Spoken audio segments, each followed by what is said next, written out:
I thought my wife was helping her ex heal. She came back pregnant. I never thought one day I'd be sitting in front of a camera, telling strangers on the internet about the most painful chapter of my life. But maybe that's why I'm here, because pain doesn't go away by burying it. Sometimes the only way to heal is to rip open the wound and show the world what nearly destroyed you. So let me start with a sentence that still feels like a knife to my chest. I thought my wife was helping her ex heal. She came back pregnant. My name is Daniel, I'm 34 years old, and for most of my adult life, I believed I had built a stable, predictable future. I'm a software developer, boring to some, but I love the rhythm of solving problems, creating something that works where there was nothing before. I married Claire when I was 28. She was the complete opposite of me, an artist, impulsive, full of laughter, the kind of woman who could walk into a silent room and somehow make everyone smile. I was the quiet one. She was the firecracker. Somehow we balanced each other, or at least I thought we did. The story began about 3 years into our marriage.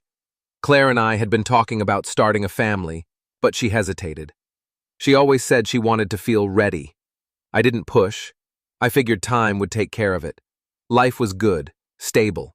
Until one evening, Claire dropped a bombshell over dinner. "Daniel," she said carefully, pushing the peas around her plate, "I ran into Adam yesterday." Adam, her ex-boyfriend. The one she dated for nearly 5 years before me. The one who broke her heart so badly she swore she'd never go back. I knew about him, of course. I knew their history, how toxic it had been, how he had a habit of pulling her close, then pushing her away. She once described him as a storm she finally escaped, and now, she had seen him again. I tried to stay calm. "Okay," I said. "Where?" "Outside the gallery," she answered softly. "He looked awful, Daniel. He's been through a lot. He lost his job, his apartment, his mom passed away. He looked like he was falling apart. There was pity in her eyes. Compassion.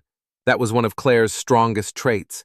She couldn't watch someone suffer without wanting to help. I loved that about her, but at that moment, something inside me tightened. "So what does that mean?" I asked. She sighed. "It means I want to help him. Not in any weird way, just as a friend. He has no one, and I can't stand seeing someone I once loved completely broken." I should have said no. I should have told her that inviting her ex back into her life was a road paved with disaster. But Claire had this way of looking at me, like if I said no, I was betraying her trust in my understanding. So against my instincts, I nodded. "All right, but please, be careful." And that was the first crack in what I thought was our perfect marriage. Weeks passed, and Adam became a regular name in our conversations. At first, it was harmless updates. I took Adam grocery shopping. He hasn't eaten properly in weeks. Or, Adam found a new therapist. I think he's finally opening up. I listened. I supported. But deep down, unease grew inside me. Claire started spending more time out, more time on her phone. When I asked who it was, the answer was always the same. Adam needs someone to talk to. Then came the late nights. She'd tell me she was just checking in on him, or that he was having a breakdown. Sometimes she wouldn't come home until 2 in the morning. Every time she had an explanation, plausible, empathetic, delivered with those wide, honest eyes I wanted so desperately to believe. But the distance between us grew. Our intimacy waned. Conversations felt forced. And one night, as she slipped into bed past midnight, smelling faintly of whiskey and someone else's cologne, my chest tightened with a truth I refused to name. I confronted her the next morning. "Claire," I said, my voice low, "is something going on with you and Adam?" Her eyes widened, then filled with hurt. "Daniel, how could you even ask that? He's in a terrible place. I'm trying to be there for him, and you think I'd betray you like that?" I felt guilty, small. You're gone a lot. I miss you." Her expression softened. She reached across the table, squeezed my hand. "I love you, don't doubt that. Please trust me." And like a fool, I did. Months went by, and I tried to bury my doubts. But one morning, everything changed. I woke up to the sound of Claire vomiting in the bathroom. She came out, pale, wiping her mouth, and when I asked if she was sick, she whispered, almost trembling, "Daniel, I think I'm pregnant." At first, I was overwhelmed with joy. This was what we had been waiting for, wasn't it? A family, a baby. But then, as the news settled, a dark thought clawed its way into my mind, and I couldn't ignore it. "Is it mine?" I asked before I could stop myself. The silence that followed was the longest, coldest moment of my life.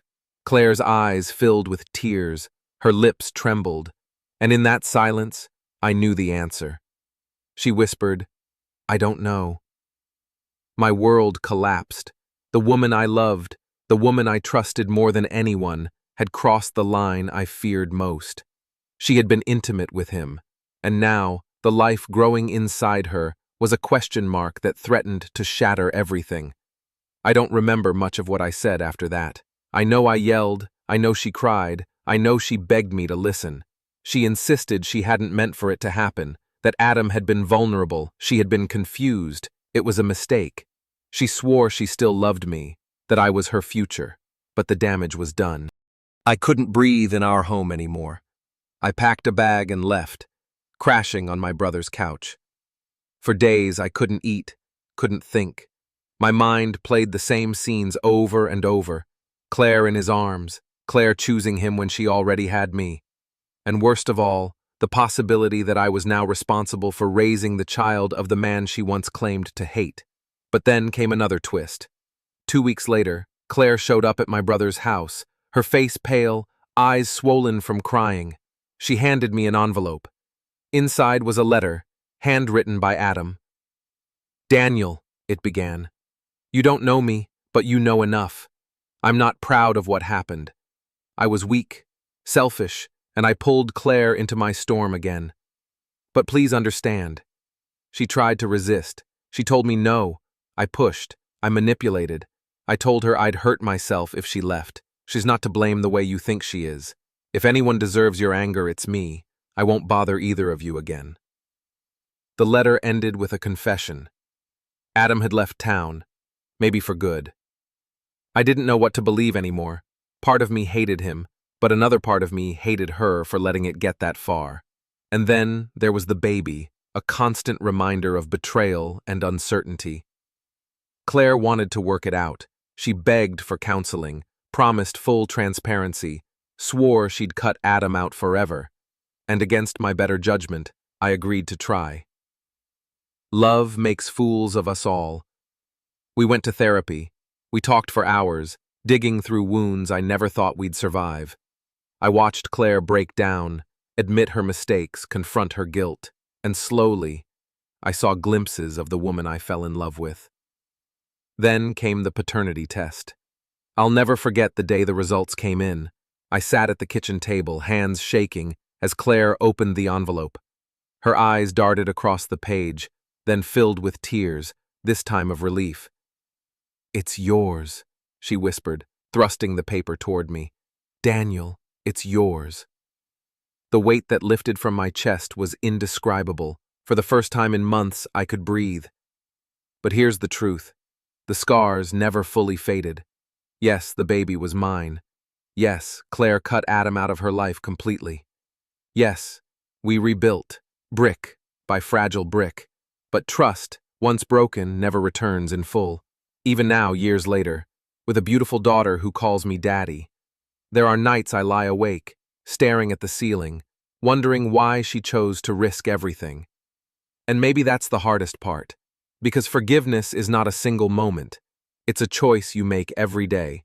Some days, I can choose it. Other days, the anger resurfaces, and I wonder if love alone is ever enough.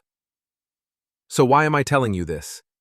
Because if you're listening, maybe you're standing on the edge of a similar choice. Maybe you think compassion means saving someone from their past. Let my story be a warning. Love cannot survive without trust. And trust dies the moment you invite betrayal into your home. I thought my wife was helping her ex heal. Instead, she almost destroyed us both. And though we survived, I will never be the same man I was before.